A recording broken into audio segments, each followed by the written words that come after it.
En effet, le bilan s'alourdit légèrement en France avec un 12e cas de coronavirus confirmé. Il s'agit d'un homme de nationalité britannique qui avait séjourné dans les Alpes françaises et faisait partie du groupe hospitalisé après la découverte d'une contamination groupée.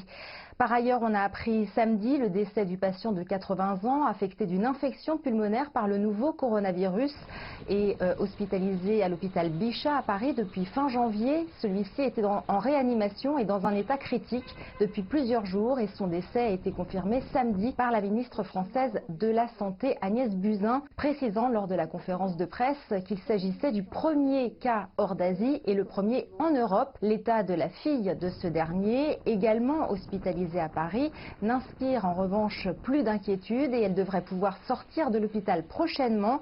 De même, 6 patients restent hospitalisés sans que leur état de santé n'inspire d'inquiétude, dont les 5 Britanniques contaminés dans les Alpes, tandis que 4 sont guéris et ont déjà pu sortir de l'hôpital après avoir été soignés. Et puis, après 14 jours de quarantaine près de Marseille, quelques 120 personnes évacuées de Wuhan en Chine ont recouvré la liberté hier dimanche, soulagées de ne pas avoir été contaminées. Il s'agissait de la 2e vague de rapatriés en France à sortir de l'isolement dans lequel elles avaient été placées à leur retour après 181 personnes déjà sorties de quarantaine vendredi. 35 autres personnes arrivées via Londres le 9 février resteront confinées jusqu'au 23 février à Aix-en-Provence. Voilà pour les dernières informations en France.